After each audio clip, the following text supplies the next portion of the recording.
नमस्कार साथियों, स्वागत है आप सभी के अपने चैनल वन सेट एकेडमी पर। क्या आप भी यूपी पुलिस कांस्टेबल की तैयारी कर रहे हैं तो आज का यह सेशन आपके लिए काफ़ी इंपॉर्टेंट साबित होने वाला है, क्योंकि इस सेशन में हम आपके लिए लेके आए हैं कुल 50 करंट अफेयर्स के क्वेश्चन जो आपके एग्जाम रिलेटेड बहुत ही इंपॉर्टेंट मोस्ट एक्सपेक्टेड प्रश्न रहने वाले हैं। ये इस प्रकार के क्वेश्चन है जो आपके एग्जाम में सीधे पूछे जा सकते हैं। आपके जितने भी आपके पूरे पैटर्न को फॉलो करते हुए ये सारे क्वेश्चन बनाए गए हैं कि किस प्रकार के करंट अफेयर्स के क्वेश्चन आपके एग्जाम में पूछे जाते हैं। साथियों, करंट अफेयर से 10 से 15 नंबर के क्वेश्चन आपके एग्जाम में आने वाले हैं, तो एक भी क्वेश्चन मिस किए बिना पूरा सेशन जरूर कंप्लीट करिएगा, क्योंकि सिलेक्शन ही यहीं से होगा। एक भी क्वेश्चन मिस मत करिएगा। इसके साथ साथ हम आपको एक्स्ट्रा फैक्ट भी करवाने वाले हैं, ताकि इससे रिलेटेड कोई भी टॉपिक आप छोड़ ना पाएँ। महत्वपूर्ण सारे प्रश्नों को हम इसमें कवर करेंगे। तो चलिए बिना किसी देरी के अपने पहले क्वेश्चन के साथ शुरू करते हैं। हमारा पहला क्वेश्चन है, जनवरी 2026 में 86वें अखिल भारतीय पीठासीन अधिकारियों के सम्मेलन का उद्घाटन कहाँ किया गया? इसका उद्घाटन कहाँ किया गया? तो इसका सही आंसर क्या होगा? ऑप्शन नंबर बी, यानी लखनऊ में। कहाँ पे किया गया? लखनऊ इसका बिल्कुल करेक्ट आंसर हो जाएगा। साथियों, इससे यह क्वेश्चन पूछा जा सकता है कि इसकी अध्यक्षता किसने की? इसकी अध्यक्षता लोकसभा अध्यक्ष किसने? लोकसभा अध्यक्ष ओम बिरला ने की। किसने की? ओम बिरला ने इसकी अध्यक्षता की है। और याद रखिएगा, यह 86वां अखिल भारतीय पीठासीन अधिकारियों का सम्मेलन था। अगर लखनऊ के बारे में बात करी जाए तो लखनऊ जो है गोमती नदी के किनारे स्थित है। बार बार पूछा जाने वाला क्वेश्चन है कि लखनऊ किस नदी के किनारे है। लखनऊ जो है गोमती नदी के किनारे स्थित है, जिसे नवाबों का शहर भी कहा जाता है। इन सारी बातों को आप ध्यान रखेंगे, ये क्वेश्चन आपके एग्जाम में पूछे जाते हैं। अगला प्रश्न देखते हैं, इसरो का गगनयान मिशन कब तक लॉन्च किए जाने का लक्ष्य है? इसरो का जो गगनयान मिशन है वह लॉन्च होगा 2025-26 में। कब होगा? ऑप्शन नंबर बी, 2025-26 में लॉन्च होने का जो है मिशन है। गगनयान भारत का पहला मानव मिशन है। गगनयान मिशन जो है वो भारत का पहला मानव मिशन है, और इसके लिए 4 यात्रियों के नाम की घोषणा की जा चुकी है। कितने यात्री इसमें जाएंगे? 4 यात्री इसरो के गगनयान मिशन 2025-26 में जाएंगे। याद रखिएगा, कितने? 4 लोगों की घोषणा करी जा चुकी है। चलिए बढ़ते हैं अपने अगले प्रश्न की तरफ, ध्यान दीजिएगा। अगला प्रश्न हमारा है, उत्तर प्रदेश के किस जिले की गजक और रेवड़ी को जनवरी 2026 में जीआई टैग दिया गया है? गजक और रेवड़ी उत्तर प्रदेश के किसको? इसका सही आंसर हो जाएगा मेरठ के। कौन सा? Meerut. Option number C, Meerut इसका बिल्कुल करेक्ट आंसर हो जाएगा। मेरठ कैंची उद्योग के लिए प्रसिद्ध है। याद रखेंगे, मेरठ जो है वो कैंची उद्योग के लिए भी प्रसिद्ध है। जीआई टैग 10 वर्षों के लिए मान्य होता है। आपके कई बार यह क्वेश्चन पूछा जाता है कि अगर किसी भी चीज़ को जीआई टैग दे दिया गया तो कितने वर्षों तक मान्य होगा? याद रखेंगे, जीआई टैग जो होता है वो 10 वर्षों के लिए मान्य होता है। यह क्वेश्चन आपको, ये सारे एक्स्ट्रा फैक्ट आपको याद रहने चाहिए, क्योंकि ये आपके जीके में पूछे जा सकते हैं। अगले प्रश्न की तरफ बढ़ेंगे। भारतीय रिजर्व बैंक के वर्तमान गवर्नर कौन है? भारतीय रिजर्व बैंक के जो वर्तमान गवर्नर हैं वो कौन है? इसका सही आंसर क्या होगा? उर्जित पटेल, शक्तिकांत दास, रघुराम राजन या डी सुब्बा राव? याद रखेंगे, इसका सही आंसर हो जाएगा ऑप्शन नंबर बी, यानी शक्तिकांत दास। क्या होगा? शक्तिकांत दास इसका बिल्कुल करेक्ट आंसर हो जाएगा, और वे 25वें नंबर के गवर्नर है। याद रखेंगे, जो शक्तिकांत दास है वो 25वें गवर्नर है भारत के। और आरबीआई का मुख्यालय, बार बार पूछा जाता है कि आरबीआई का मुख्यालय जो कहाँ स्थित है? आरबीआई में यानी रिजर्व बैंक ऑफ इंडिया, इसका मुख्यालय है मुंबई में। याद रखेंगे, मुंबई में इसका मुख्यालय स्थित है। चलिए अपने अगले प्रश्न की तरफ बढ़ेंगे, ध्यान दीजिएगा। अगला प्रश्न हमारा है, उत्तर प्रदेश सरकार की शून्य गरीबी योजना का नाम बदलकर किसके नाम पर रखा जाएगा? जो उत्तर प्रदेश की एक योजना है शून्य गरीबी योजना, इसका नाम बदलकर किसके नाम पर रखा जाएगा? तो इसका सही आंसर हो जाएगा डॉक्टर भीमराव अंबेडकर के नाम पर। किसके नाम पर? डॉक्टर भीमराव अंबेडकर के नाम पर इसको रखा जाना है। डॉक्टर भीमराव अंबेडकर को और किस नाम से जाना जाता है? साथियों, डॉक्टर भीमराव अंबेडकर को भारतीय संविधान का पिता भी कहा जाता है। क्या कहा जाता है? डॉक्टर भीमराव अंबेडकर को जो है भारतीय संविधान का पिता कहा जाता है। और इस योजना का मुख्य उद्देश्य क्या है? इस योजना का मुख्य उद्देश्य है गरीबी रेखा से नीचे के परिवारों को उत्थान करना। क्या? गरीबी रेखा से नीचे वाले लोगों को उत्थान करना, यानी बीपीएल वाले लोगों को उत्थान करना शून्य गरीबी योजना का मुख्य उद्देश्य है। याद रखिएगा। अगला प्रश्न है, दक्षिण कोरिया की महारानी हो की 10 फीट ऊंची प्रतिमा उत्तर प्रदेश में कहाँ लगाई गई है? इनकी 10 फीट ऊंची प्रतिमा लगाई गई है कहाँ पर? आपके ऑप्शन है कुशीनगर, अयोध्या, सारनाथ या श्रावस्ती। याद रखिएगा, इसका सही आंसर हो जाएगा ऑप्शन नंबर बी, यानी अयोध्या में इनकी मूर्ति लगाई गई है। अयोध्या की अगर बात करी जाए, अयोध्या जो है वो सरजू नदी के तट पर स्थित है। बार बार पूछा जाने वाला क्वेश्चन है, अयोध्या किस नदी के तट पर स्थित है? तो याद रखिएगा अयोध्या जो है सरजू नदी के तट पर स्थित है। और दक्षिण कोरिया से एक क्वेश्चन बार बार आते हैं कि इसकी राजधानी है सियोल। याद रखेंगे, ये क्वेश्चन आपके एग्जाम के लिए बहुत ही इंपॉर्टेंट है कि दक्षिण कोरिया की राजधानी क्या है? सियोल। और इसकी मुद्रा है वोन। क्या है? वोन इसकी मुद्रा है। मुद्राएं भी आपके एग्जाम में पूछे जाते हैं, इसलिए इन सारी बातों को आप ध्यान से देखेंगे। एक भी क्वेश्चन मिस किए बिना इस सेशन को कंप्लीट करिएगा, क्योंकि यहां से आपके बहुत सारे क्वेश्चंस डायरेक्ट आने वाले हैं। चलिए अपने अगले प्रश्न की तरफ बढ़ते हैं। अगला प्रश्न है, आईसीसी पुरुष टी20 विश्व कप 2024 का विजेता कौन सा देश है? इसमें 2024 और 2026 दोनों का विजेता देश है भारत। याद रखेंगे 2024 और 2026 दोनों का विजेता देश है भारत। हमने इसमें 2024 इसलिए ऐड किया है ताकि आपको ये दोनों याद रखें, क्योंकि 2024 के भी करंट अफेयर्स आपके पूछे जा सकते हैं कि 2024 में किसने जीता। तो 2024 में भारत ने और 2026 में भी भारत ने ही जीता था।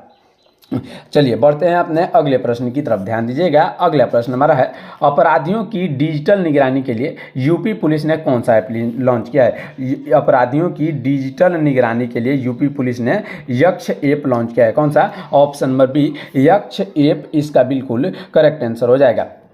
यह ऐप यूपी पुलिस द्वारा अपराधियों की निगरानी हेतु बनाया गया है। किसके लिए? अपराधियों की निगरानी हेतु यह एप्लीकेशन बनाया गया है। और यूपी पुलिस, अगर बात करें यूपी पुलिस से रिलेटेड, आपका यह क्वेश्चन बहुत ही इंपॉर्टेंट रहेगा, जीके के लिए बहुत ही इंपॉर्टेंट रहेगा कि यूपी पुलिस का मुख्यालय कहाँ स्थित है।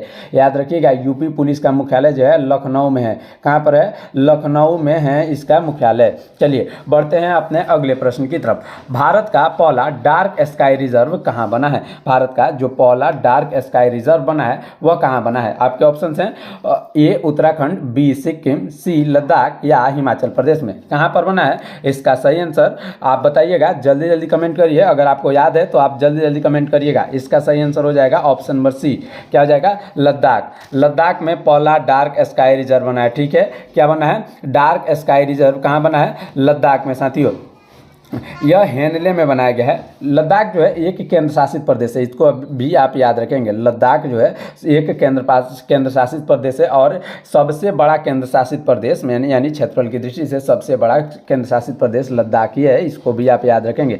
ठीक है, चलिए बढ़ते हैं अपने अगले प्रश्न की तरफ। अगला प्रश्न देखेंगे, ध्यान दीजिएगा। बायोफैक इंडिया का ये 17वां संस्करण कहाँ आयोजित हुआ? किसका? बायोफैक इंडिया का जो 17वां संस्करण हुआ वह कहाँ हुआ? इसका सही आंसर हो जाएगा, इसका सही आंसर क्या हो जाएगा? ऑप्शन नंबर सी यानी ग्रेटर नोएडा। क्या हो जाएगा? Greater Noida. Option number C इसका बिल्कुल करेक्ट आंसर हो जाएगा। और यह क्यों किया गया? इसका आयोजन क्यों किया गया? यह क्वेश्चन आपको भी लग रहा होगा कि इसका आयोजन क्यों हुआ। तो यह जैविक खेती को बढ़ावा करने के लिए हुआ। किसके? जैविक खेती को बढ़ावा देने के लिए यह एक अंतर्राष्ट्रीय सम्मेलन है। ग्रेटर नोएडा को औद्योगिक विकास केंद्र के रूप में जाना जाता है। यह बार बार पूछा जाता है कि औद्योगिक विकास केंद्र के रूप में किसको जाना जाता है? तो उत्तर प्रदेश का जो है ग्रेटर नोएडा उत्तर प्रदेश के इसको औद्योगिक विकास केंद्र के रूप में जाना जाता है। अगला प्रश्न देखते हैं, एशियाई खेल 2026 का आयोजन कहाँ किया जाएगा? एशियाई खेल यानी एशियन गेम्स 2026 इसका आयोजन किया जाना है कहाँ पर? इसका सही आंसर आप बताइएगा। ऑप्शन आपके ऑप्शन है बीजिंग, सियोल और है जापान, बैंकॉक। इसका सही आंसर क्या हो जाएगा? ऑप्शन नंबर सी यानी आईची नायोगा जापान में इसका आयोजन होगा। कहाँ पर? आईची नायोगा जापान में इसका आयोजन होगा। और जापान की अगर बात करें जाए तो जापान की राजधानी कहाँ है? जापान की राजधानी है टोक्यो। साथियों राजधानी बहुत ही इंपॉर्टेंट रहते हैं क्योंकि इससे भी क्वेश्चंस बहुत बार पूछे जाते हैं। और इसकी मुद्रा है येन। क्या है? इसकी मुद्रा है येन। ये सारी बातें आप याद रखेंगे। और अगर बात कर जाए 2022 के एशियाई खेल कहाँ हुए थे? 2022 के जो एशियाई खेल हुए थे वो चीन में हुए थे। चीन के हांगझू में। कहाँ पर? चीन के हांगझू में हुए थे।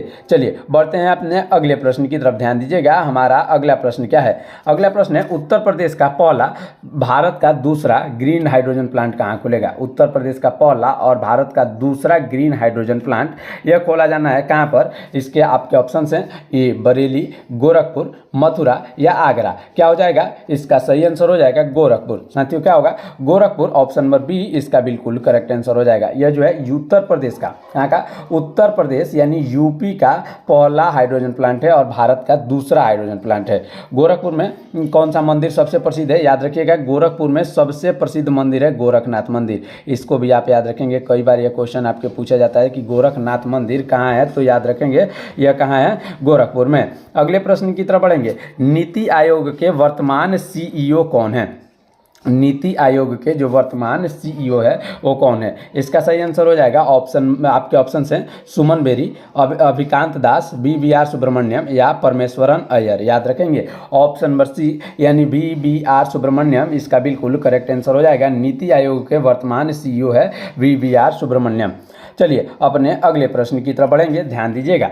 अगला प्रश्न है, अगस्त 2025 में उत्तर प्रदेश के नए मुख्य सचिव कौन बने हैं? बहुत ही इंपॉर्टेंट प्रश्न रहेगा आपके एग्जाम के लिए। इसके नए कौन बने हैं, तो इसका सही आंसर क्या हो जाएगा? इसका सही आंसर हो जाएगा मनोज सिंह बेन। कौन बने हैं? Option number C Manoj Singh बेन इसका बिल्कुल करेक्ट आंसर हो जाएगा। मुख्य सचिव कौन होते हैं? मुख्य सचिव जो होते हैं राज्य सरकार के, किसके? राज्य सरकार के मुख्य सचिव राज्य सरकार के सलाहकार कहलाते हैं। राज्य सरकार के मुख्य सलाहकार होते हैं। कौन होते हैं? मुख्य सचिव। चलिए बढ़ते हैं अपने नेक्स्ट प्रश्न की तरफ। दुनिया की पहली चिकनगुनिया वैक्सीन का नाम क्या है? दुनिया की पहली चिकनगुनिया वैक्सीन, यह बहुत ही इंपॉर्टेंट प्रश्न है। इसके ऑप्शन से आपको कोवैक्सीन से आपको भी पता है, ये कोविड का है। किसका है? कोविड का एक वैक्सीन है। और मॉस्क्यूरिक्स, इचिक्स और R21। इसका सही आंसर क्या होगा? ऑप्शन नंबर बी यानी मॉस्क्यूरिक्स। क्या होगा? ऑप्शन नंबर, इसका सही आंसर ऑप्शन नंबर सी हो जाएगा एक्सचिस्क। ऑप्शन नंबर सी एक्सचिस्क इसका बिल्कुल करेक्ट आंसर होगा। अगले प्रश्न की तरफ बढ़ेंगे। अगला प्रश्न है, पहले खेलो इंडिया वाटर स्पोर्ट फेस्टिवल में उत्तर प्रदेश किस स्थान पर रहा? इसमें उत्तर प्रदेश किस स्थान पर रहा? तो इसका सही आंसर क्या होगा? याद रखिएगा, इसका सही आंसर हो जाएगा ऑप्शन नंबर डी यानी चौथे स्थान पर। चौथे स्थान पर रहा। अगर बात कर जाए तो पहले खेलो India water festival sport festival में उत्तर प्रदेश ने कितने पदक जीते? तो इन्होंने इसमें 3 पदक जीतकर चौथे स्थान पर रहा। और यह आयोजन वाटर स्पोर्ट्स को बढ़ावा देने के लिए किया गया। किसको? वाटर स्पोर्ट्स को बढ़ावा देने के लिए इसका आयोजन हुआ है। अपने अगले प्रश्न की तरफ बढ़ेंगे। नेपाल के वर्तमान में सबसे युवा प्रधानमंत्री कौन बने हैं? नेपाल के वर्तमान में सबसे युवा प्रधानमंत्री बने हैं बालेंद्र शाह। याद रखेंगे, इसमें थोड़े से ऑप्शंस गड़बड़ हो गए हैं। इसका सही आंसर हो जाएगा बालेंद्र शाह। क्या हो जाएगा? बालेंद्र शाह इसका बिल्कुल करेक्ट आंसर होगा। चलिए बढ़ते हैं अपने नेक्स्ट प्रश्न की तरफ, ध्यान दीजिएगा। हमारा अगला प्रश्न क्या है? उत्तर प्रदेश सरकार ने सड़क सुरक्षा अभियान किस अवधि के दौरान मनाने की घोषणा की? किस अवधि के दौरान मनाने की घोषणा की? आपके ऑप्शन हैं 1 से 15 दिसंबर, 1 से 31 जनवरी और 15 से 30 मार्च या पूरे फरवरी माह तक। इसका सही आंसर हो जाएगा ऑप्शन नंबर बी यानी 1 से 31 जनवरी 2026 तक सड़क सुरक्षा महाअभियान मनाने की घोषणा करी गई थी। और इसका उद्देश्य क्या था? आखिर अगर आप योजना लाते हैं तो उसका उद्देश्य कुछ ना कुछ तो होगा। तो इसका उद्देश्य क्या था? तो इसका उद्देश्य था सड़क दुर्घटनाओं में कमी लाना। किसमें? सड़क दुर्घटनाओं में कमी लाना इसका मुख्य उद्देश्य है। और पूरे यूपी में यातायात नियमों के प्रति जागरूकता फैलाई जा रही है। इस अभियान के तहत पूरे यूपी में यातायात नियमों के प्रति जागरूकता फैलाई जा रही है ताकि रोड एक्सीडेंट्स कम हो। अगला प्रश्न है, प्रोजेक्ट कुशा का संबंध किस भारतीय संस्था से है? बहुत ही इंपॉर्टेंट प्रश्न है, याद रखिएगा। प्रोजेक्ट कुशा इसका संबंध है किससे? इसका सही आंसर आपके ऑप्शंस हैं, देखिएगा इसमें ऑप्शंस हैं इसरो, DRDO, BRC या HAL। याद रखेंगे HAL कौन सा होगा? इसका सही आंसर हो जाएगा ऑप्शन नंबर बी यानी DRDO। क्या होगा? DRDO का संबंध इसी संस्था से संबंध है प्रोजेक्ट कुशा का। प्रोजेक्ट कुशा का संबंध है DRDO से। यह एक डिफेंस मिसाइल सिस्टम प्रोजेक्ट है। कौन सा है? यह प्रोजेक्ट कुशा जो है एक डिफेंस मिसाइल प्रोजेक्ट है। याद रखेंगे, यह एक डिफेंस मिसाइल प्रोजेक्ट है। और DRDO की स्थापना बार बार पूछा जाता है आपके जीके में यह प्रश्न, DRDO की स्थापना कब हुई थी? इसकी स्थापना 1958 में हुई थी। कब? 1958 में इसकी स्थापना हुई थी। चलिए अपने अगले प्रश्न की तरफ बढ़ेंगे। भगवान बुद्ध के पवित्र अवशेष यूपी के किस स्थल से खोदे गए हैं जिन्हें हाल ही में रूस भेजा गया? बहुत ही इंपॉर्टेंट प्रश्न है, याद रखिएगा। भगवान बुद्ध के जो पवित्र अवशेष यूपी में खोजे गए हैं वो कहाँ से खोजे गए हैं जिन्हें हाल ही में रूस भेजा गया है? इसका सही आंसर क्या होगा? इसका सही आंसर होगा ऑप्शन नंबर बी यानी पीपर हवा। सिद्धार्थ नगर के पीपर हवा से इसको खोजा गया है जिसको हाल ही में रूस भेजा गया है। क्यों भेजा गया है? प्रदर्शनी के लिए। प्रदर्शनी के लिए इसको हाल ही में रूस भेजा गया है। पिपरहवा को भगवान बुद्ध की जन्मस्थली के पास महत्वपूर्ण स्थल माना जाता है। इनकी जन्मस्थली के पास महत्वपूर्ण स्थल है पिपरहवा, याद रखिएगा। अगला प्रश्न देखेंगे। 38वें राष्ट्रीय खेल 2025 में पुरुष कबड्डी का स्वर्ण पदक किस राज्य ने जीता? किसका? पुरुष कबड्डी का जो स्वर्ण पदक है उसको उत्तर प्रदेश ने जीता। साथियों, किसने जीता? Uttar Pradesh. Option number C इसका बिल्कुल करेक्ट आंसर हो जाएगा। अगर बात करें यूपी ने कबड्डी प्रतियोगिता में स्वर्ण पदक जीता, उत्तर प्रदेश में कबड्डी प्रतियोगिता में स्वर्ण पदक जीता है। 38वें राष्ट्रीय खेल 2025 यह कहाँ आयोजित हुए? याद रखिएगा, 38वें जो राष्ट्रीय खेल 2025 था वो आयोजित हुआ उत्तराखंड में। कहाँ हुआ? उत्तराखंड में यह आयोजित हुआ। अगला प्रश्न देखते हैं। उत्तर प्रदेश के किन शिक्षकों को राष्ट्रीय शिक्षक पुरस्कार 2025 से सम्मानित किया गया है? राष्ट्रीय शिक्षक पुरस्कार 2025 से सम्मानित किया गया है किन दो शिक्षकों को? इसका सही आंसर हो जाएगा ऑप्शन नंबर बी यानी मधुरिमा तिवारी और रामलाल सिंह यादव।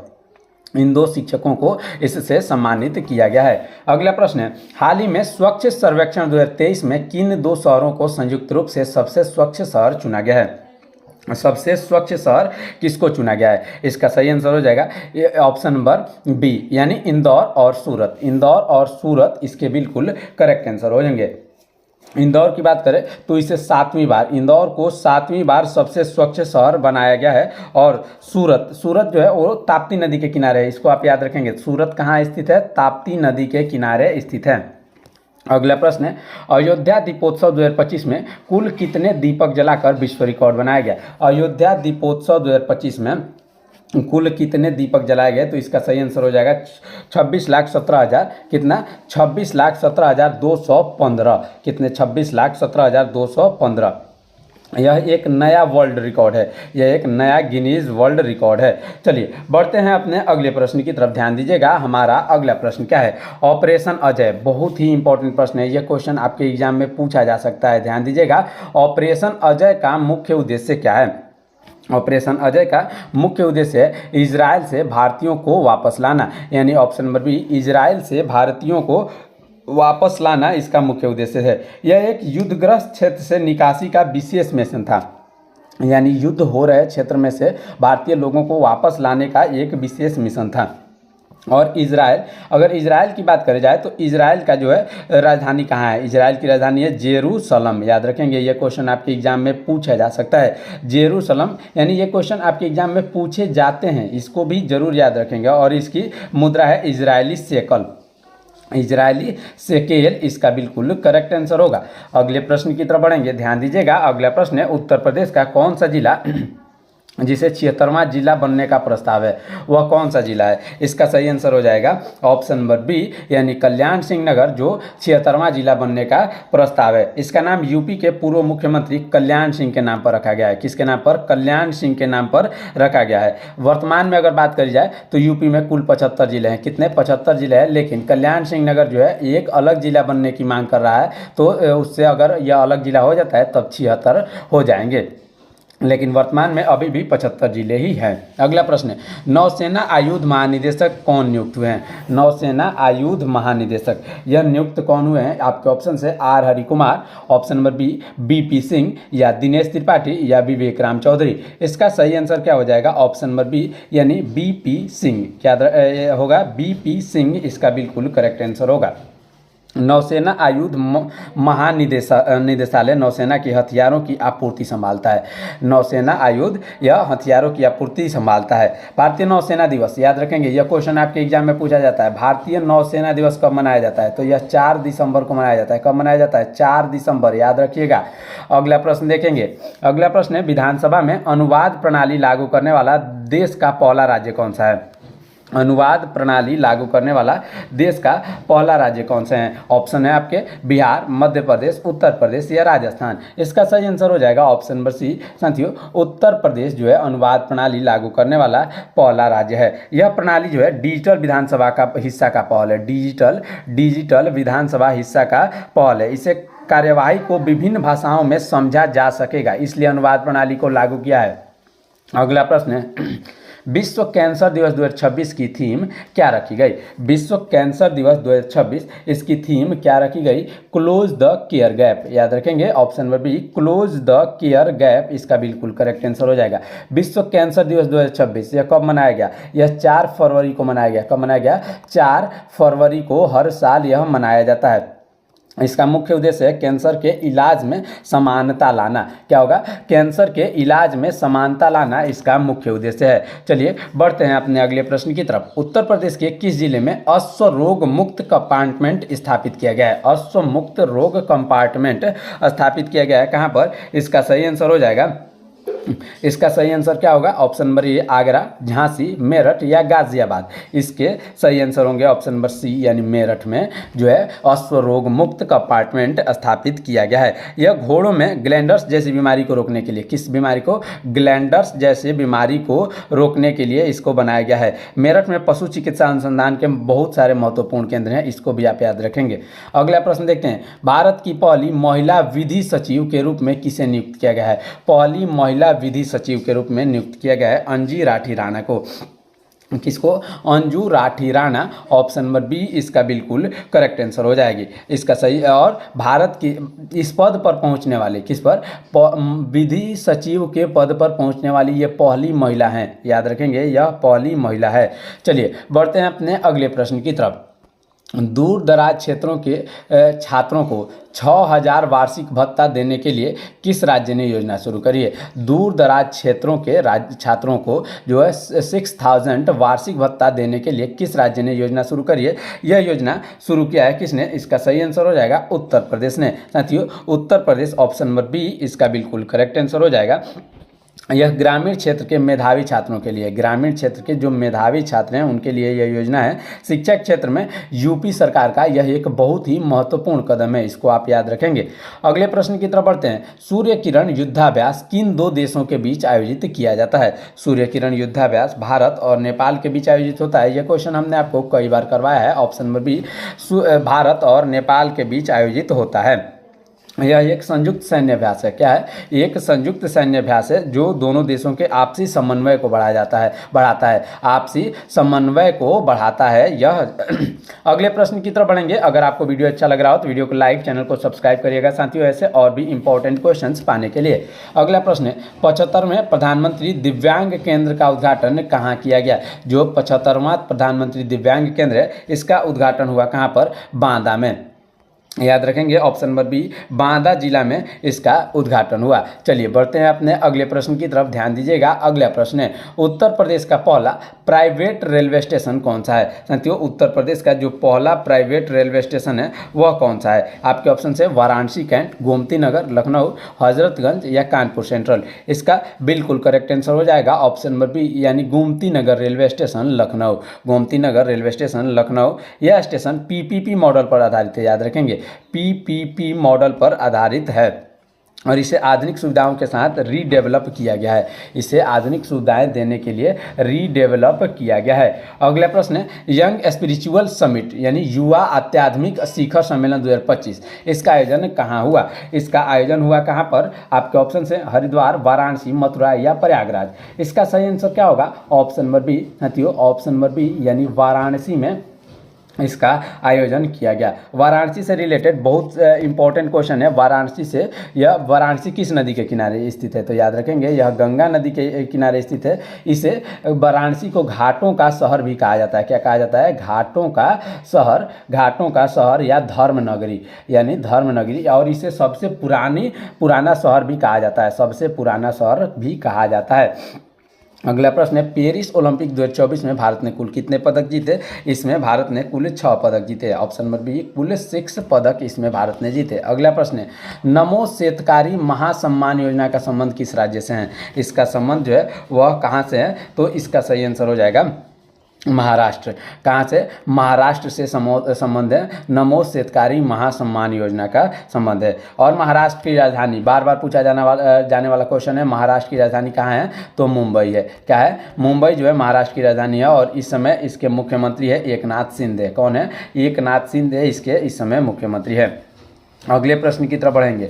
अगला प्रश्न हमारा है, ध्यान दीजिएगा, हमारा अगला प्रश्न क्या है? उत्तर प्रदेश के किस कस्बे का नाम बदलकर परशुरामपुरी करने की मंजूरी दी गई है? उत्तर प्रदेश के किस को नाम बदलकर Jalalabad, option number A, Jalalabad का नाम बदलकर साथियों परशुरामपुरी करने को मंजूरी दी गई है।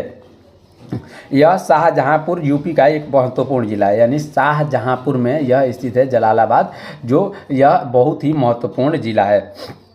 चलिए बढ़ते हैं अपने अगले प्रश्न की तरफ। ध्यान दीजिएगा, गेल के नए अध्यक्ष एवं प्रबंध निदेशक कौन बने हैं? गेल के जो कौन बने हैं, इसका सही आंसर हो जाएगा Deepak Gupta.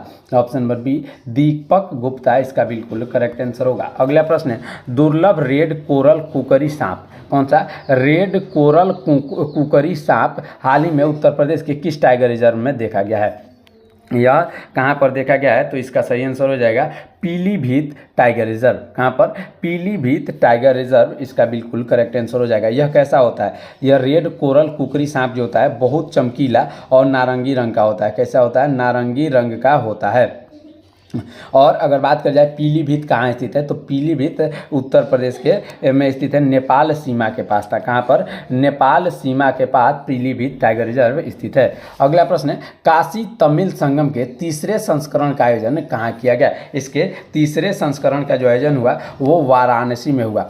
Option number B, Varanasi में इसका उद्घाटन हुआ। यह भारत का यह एक भारत श्रेष्ठ पहल का हिस्सा है। कौन सा? एक भारत श्रेष्ठ पहल जो है इसका एक हिस्सा है यह काशी तमिल संगम। अगले प्रश्न की तरफ बढ़ते हैं। ध्यान दीजिएगा, हमारा अगला प्रश्न है, भारत का सबसे लंबा समुद्री पुल जिसे अटल सेतु है किस शहर में स्थित है? सबसे लंबा समुद्री पुल जो अटल सेतु है वह कहाँ स्थित है? आपके ऑप्शन हैं चेन्नई, मुंबई, कोलकाता या कोच्चि। इसका सही आंसर हो जाएगा कहाँ पर? मुंबई में। कहाँ पर? मुंबई इसका बिल्कुल करेक्ट आंसर हो जाएगा, जो भारत का सबसे लंबा समुद्री पुल है। और इसकी लंबाई कितनी है? इसकी लंबाई है 21.8 किलोमीटर। कितनी है? 21.8 किलोमीटर इसकी लंबाई है। इसको आप याद रखिएगा। अगला प्रश्न है, यूपी दिवस 2026 समारोह के मुख्य अतिथि कौन थे? यूपी दिवस 2026 समारोह के जो मुख्य अतिथि थे वह अमित शाह थे।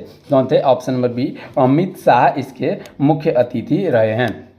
अगले प्रश्न की तरफ बढ़ेंगे। मिशन शक्ति का हाल ही में कौन सा संस्करण लॉन्च किया गया है? मिशन शक्ति इसका कौन सा संस्करण लॉन्च हुआ है? आपके ऑप्शन से तीसरा, चौथा, पांचवा या छठा। इसका सही आंसर क्या होगा? इसका करेक्ट आंसर हो जाएगा ऑप्शन नंबर सी, यानी पांचवा। मिशन शक्ति का यह पांचवा संस्करण था। और यह क्यों चलाया गया? यह मिशन क्यों चलाया गया? तो यह मिशन महिलाओं की सुरक्षा और सशक्तिकरण के लिए, किसके? महिलाओं की सुरक्षा और सशक्तिकरण के लिए शुरू किया गया। इसी के तहत पिंक बूथ की भी जो है और महिला हेल्पलाइन को मजबूत किया गया। अगले प्रश्न की तरफ बढ़ेंगे, ध्यान दीजिएगा। अगला प्रश्न हमारा है, दिल्ली के नए उपराज्यपाल के रूप में, अगला प्रश्न, एक जिला एक व्यंजन पहल किस राज्य सरकार द्वारा शुरू की गई है? एक जिला एक व्यंजन इसको शुरू किया गया है किसके द्वारा? इसका सही आंसर हो जाएगा उत्तर प्रदेश के द्वारा। Option number B, Uttar Pradesh ने एक जिला एक व्यंजन पहल शुरू किया है। यह ODOP की सफलता के बाद शुरू की गई। किसके साथ? ODOP के बाद शुरू की गई है। अगले प्रश्न की तरफ बढ़ेंगे, ध्यान दीजिएगा। हमारा लास्ट प्रश्न रहने वाला है, यशदा मेडिसिटी अस्पताल जिसका उद्घाटन हाल ही में हुआ है में बेड क्षमता कितनी है? इसमें बेड क्षमता जो है 1200 बेड है। कितने? 1200 बेड, जिसको गाजियाबाद में शुरू किया गया है। कहाँ पर? गाजियाबाद में शुरू किया गया है। यह गाजियाबाद के कौशाम्बी में स्थित है। कहाँ? गाजियाबाद के कौशाम्बी में स्थित अत्याधुनिक अस्पताल है, एक आधुनिक अस्पताल है। गाजियाबाद को दिल्ली NCR का महत्वपूर्ण शहर माना जाता है। किसका? दिल्ली NCR का महत्वपूर्ण शहर माना जाता है गाजियाबाद को। ये सारे क्वेश्चंस और सारे इंपॉर्टेंट फैक्ट आपके लिए बहुत ही इंपॉर्टेंट थे। अगर आपने इस सेशन को पूरा ढंग से कंप्लीट कर लिया तो आपके 2 से 3 नंबर के क्वेश्चन आपको यहीं से आ जाने वाले हैं। तो आपको यह क्लास कैसा लगा आप हमें कमेंट में बताइएगा। अगर अच्छा लगा हो तो इसको लाइक और चैनल को सब्सक्राइब करिएगा ऐसे और भी इंपॉर्टेंट क्वेश्चन पाने के लिए। चलिए मिलते हैं नेक्स्ट वीडियो में, तब तक के लिए रखिए अपना ख्याल। धन्यवाद। जय हिंद।